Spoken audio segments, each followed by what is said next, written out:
নাচে সখীগণ কুঞ্জে, নাচে সখীগণ কুঞ্জে, ফুলদল ভাবে ওলি এলো ধে গুঞ্জে, নাচে সখীগণ কুঞ্জে। আমার গলা ফলা গেছে। বিভোল দৃশ্য, বিভল দৃষ্টিতে হ্যারে ময়ূর ময়ূরী, মৃগদল দাঁড়ে দেখে রূপ মাধুরী, ঝুলনে রাধাশ্যাম প্রেম সুখী ভুঞ্জে। আমাদের বর্তমান সরকার সকলকে পুরস্কার দিয়েছেন, আমিও ঢুকে গেছি এখানে। এবারে পরের দিন আনন্দবাজারের একটা শাখা পত্রিকায় তিনি লিখলেন, পত্রিকাটার সম্পাদকও লিখলেন যে শিরদাঁড়া থাকলে, মানে কারোর যারা শিরদাঁড়া থাকে তারা এই পুরস্কার নেয় না। তিনিও সেটা লিখলেন এবং ছড়াও লিখলেন। পরের মাস, তার 2 মাস পরে তিনি নিজেও কিন্তু ওই পুরস্কারটা পেলেন। এবার শিরদাঁড়াটা কি ওর মায়ের অমুক জায়গায় ঢুকে গেল নাকি? তা কাটবেন না, বাবা বললাম, মাটা কাটুন। ওর বাবার অমুক জায়গায় ঢুকে গেল, বাবাটা কাটবেন, কাটুন বড় ভাইয়ের। তা কারোরই অমুক জায়গায় গেল না, তা এখনো বেঁচে আছি, কিন্তু এখানে কিছু করতে পারছি না, কেন করলে আরো পপুলার হয়ে যাবে। বিয়ে না করলে শোয়া যেত না।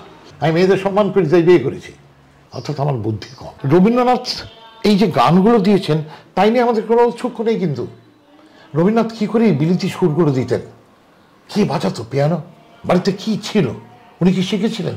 একটা লোককে প্রশ্ন করতে শুনিনি, কিন্তু ওর বৌদির সঙ্গে উনি কবার শুতেন বা বুকে হাত দিতেন কি না, বা কোন কোন মেয়ে ছিল, এই নিয়ে দেখবেন লোকে বই লিখে ফেলেছে। বাপের জন্মে আমি শ্যামল হতে পারবো না, এটা আমার দুঃখ। বাপের জন্মে আমি আমির খানের মতো গাইতে পারবো না, এটা আমার দুঃখ। বড়ে গোলাম আলী খানের মতো ঠুংরি গায়, এটা আমার দুঃখ। হাল ছেড়ো না বন্ধু বরং কণ্ঠ জড়ো জোরে, দেখা হবে তোমায় আমায় অন্য গানের ভোরে। স্বামী বিবেকানন্দ অপূর্ব লিখেছিলেন, খেয়াল মানে স্বাধীনতা, ইচ্ছে। অধিকাংশ মেম সাহেব অত্যন্ত খাজা দেখতে পাই, সোজা কথা।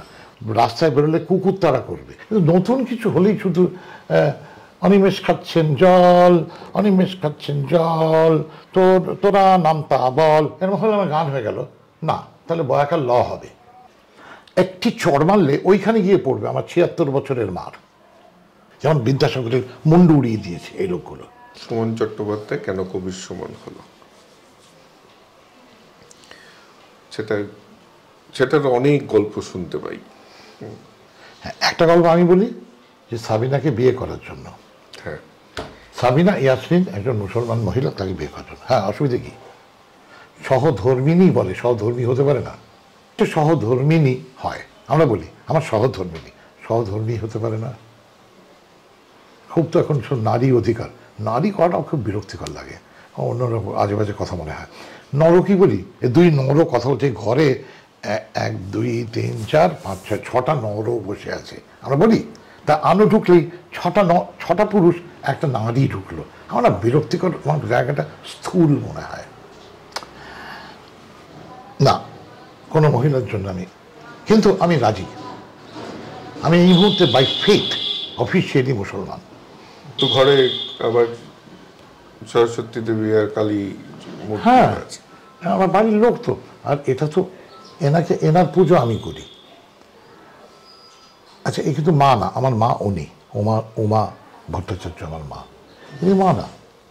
আমার খুব ভালো লাগে, I have always loved Kali, অসম্ভব ভালো লাগে। তোমার এই শোটাতে এখন পর্যন্ত একটিও মিথ্যে কথা বলিনি, বলবও না। কেন? দরকার নেই বলে। শেখ কবির সুমন নাম দিয়েছি কেন? মধ্যযুগের শেখ কবির ছিলেন বাংলার 50 থেকে 55 জন বাঙালি মুসলমান বৈষ্ণব পদকর্তার একজন, শেখ কবির।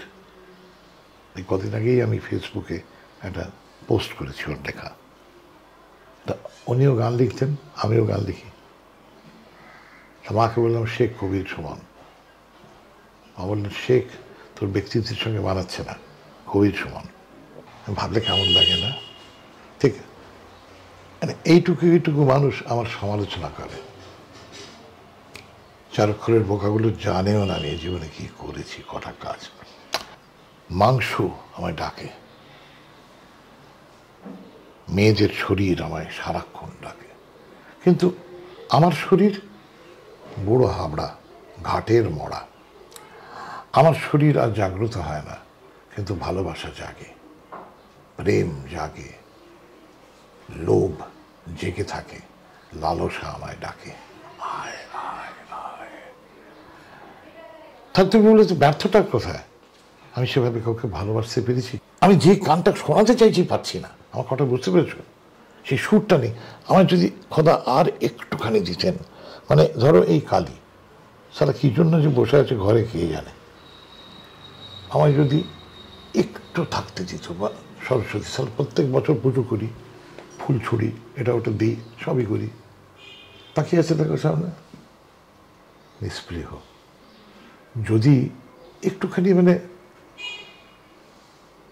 থুতু দেওয়ার মতো করেও যদি একটু আশীর্বাদ পেতাম, শীতে থাকতো সুরে গলা।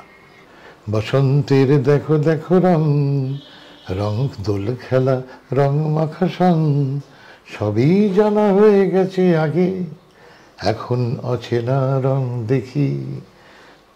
Lord, give me an erection. I don't need any woman.